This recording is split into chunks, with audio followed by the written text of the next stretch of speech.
2015 Axis A24. This one is sitting in gunmetal and white. Gunmetal metal flake at that. All down the main stripe. Get up a little closer on the metal flake. Looks really nice. It sits on a tandem axle boatmate trailer. But a big boat, obviously. Coming in at 24 feet. It's a pickle fork front end. So tons and tons of seating in this. And yeah, just a limousine of a boat, really. It's got the 2-point Axis tower, factory tower, running a factory bimini, factory rotating board racks, and then we have 4 Wet Sounds tower speakers up top as well. But a well-equipped boat. It's got the 5.7 liter 350 Monsoon engine. It's got about 585 hours on it. 2015, you were able to get the Surfgate system on your boats as well. So, huge plus. Surfgate equipped Axis A24 makes setting this thing up for surfing super easy. And paired with that is your manual wedge, which you access through this hatch on the platform. And as you can see, there's the wedge right there. So that drops down, kind of pulls the back end of the boat deeper in the water. Just basically creates more drag and makes the wake stand up a little steeper and taller that way, without adding more weight into the transom. Also down here, you can see just above the wedge is a pair of underwater lights. Those are just clear underwater lights. Transom, we do have a stereo remote back here. C-deck step on the sun pad or the swim platform. Let's walk down the exterior of the boat. Gel coat looks great. No gouges or significant signs of any damage or anything like that. But we do have a little bit of damage to our graphics. So a ding here on the X and then the lower part of the A. But walking down the boat, you can also see, I think this is probably just from the factory this way, but you can probably see like a hazy line in the gel coat right here. So you're going to have that with the boat. There's really no effective way to address that. But if you look down the boat now, it pretty much disappears. If we get up close on it again, you can see it start to come out of the flake a little bit. So it just depends on how the light hits it, but I did want to point it out. Again, I think it's just a factory defect, but it is what it is. Docking lights up front. The trailer also has a spare. They're just the basic steel wheels on this. Nice open seating up front. And then it does have what they call deck track, which is a little grippy material they put on, like grip tape basically, that they put on the gunnels so it's not as slippery when you're stepping in and out of the boat. Gel coat on this side looks great as well. There is a light scratch right here. Doesn't show up very well. There, you can see it right there. So, can't feel that, but I don't know, that might actually come off with some acetone. It looks like maybe some dock paint or something got on it. But and then coming back to the graphic, again, the lower part of the A was damaged, but still intact. Another light scratch here in this corner. Runs from here to here. You can see that. There we go. So, nothing that stands out. Let's hop inside. So, on the back, there are these little seats or steps on either side. These have the old school gator step on them. So, that material is a little different than the C-deck, but it's starting to peel up a little bit on this corner, but I don't know if there's much that can be done to stick it back down. It's not like it's going to get worse significantly fast or get significantly worse quickly. But that material is more rubbery, and if you leave it out in the elements, it's known to shrink up a little bit, and it just pulls up on those edges some.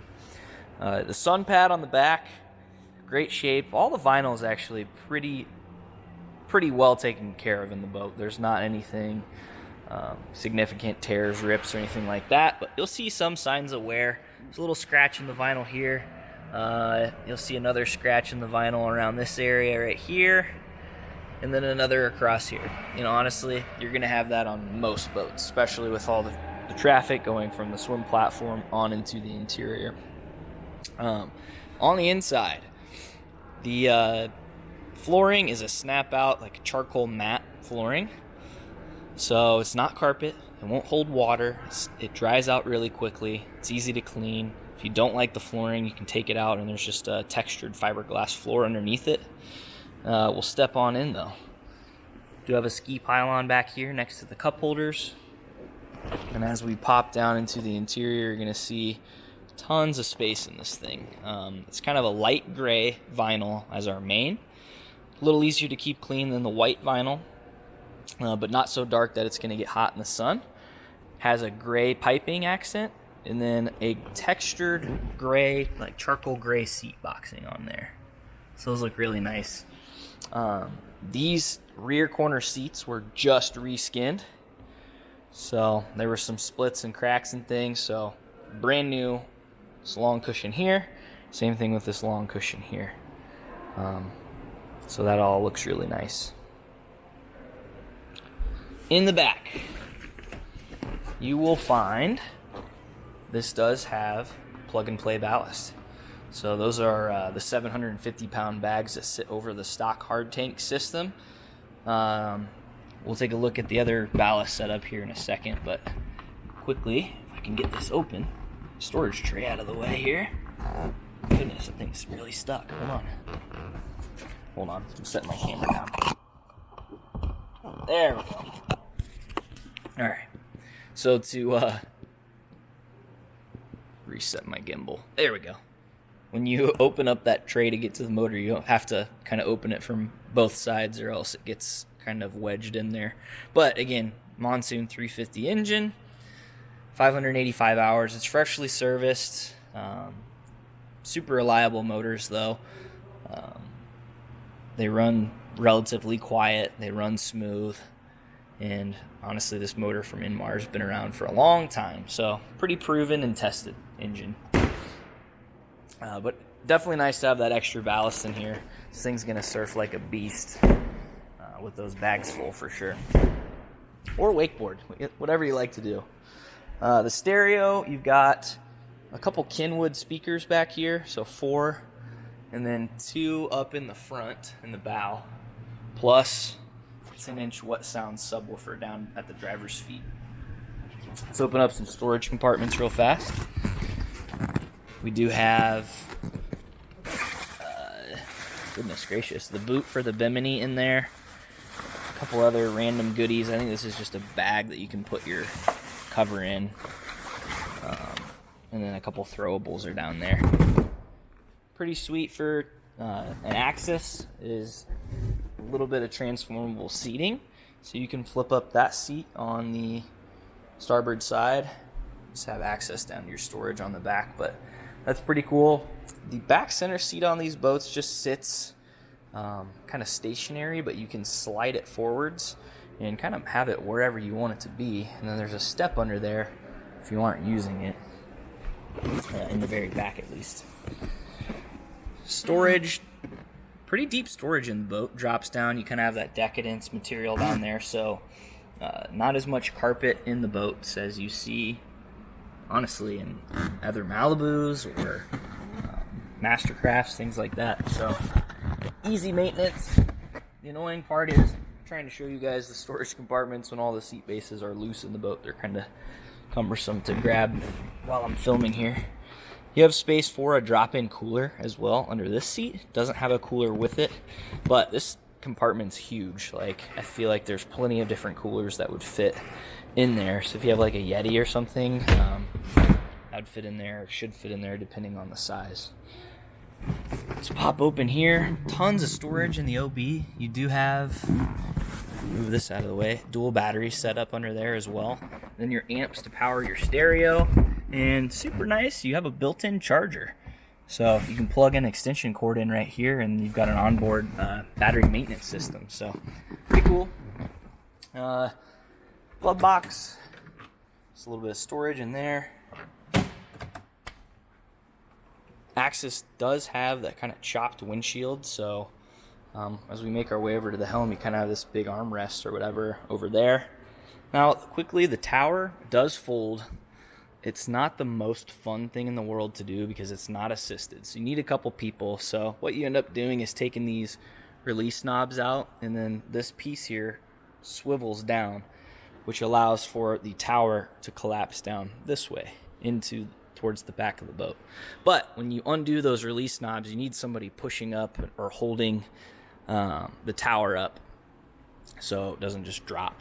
But it does fold backwards, gets super low. I think actually it all sits below the windshield, so this thing will go under a pretty low garage door with the tower down. I'll power this thing up real fast.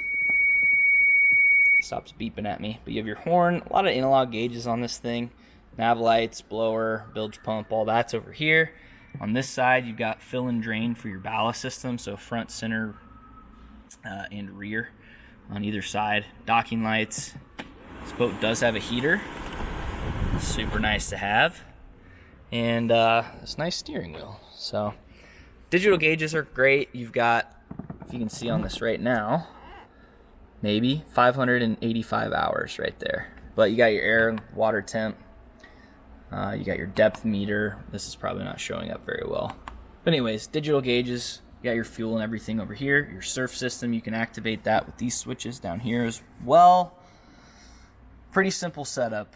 I really like it. These boats are super easy to use, and it's just a nice setup. Big driver's seat. Jumping up into the front, you can see we do have a slide-in air dam. And then up in the bow, oops, I should have gotten these poles out of the way. Got poles for the cover. It does have a full mooring cover with it too. But again, you've got the upgraded Sumo bag in the bow, which kind of eats up your storage space. But if you're gonna run 750s on either side in the back, you're gonna need some counterweight up here in the front. So you got this arrow-shaped bag that sits under here. Seats up front look great. You have a mark here. I don't know if that's gonna come out. It just looks like somebody left something sitting on it. Kind of stretch the vinyl out a little, but no tears, rips, or anything like that. Looks like I need to tighten that handle down, but we'll get that addressed. And that's pretty much it on the A24. Boat's in great shape. Just a few little things here and there, but for a boat with 500 or almost 600 hours on it, everything looks really nice. Boat runs great, freshly serviced, and is ready to hit the lake for some surfing and some wakeboarding. So if you have any questions, give us a call at N3 Boatworks. Our phone number is 317-845-9253. Thanks for watching.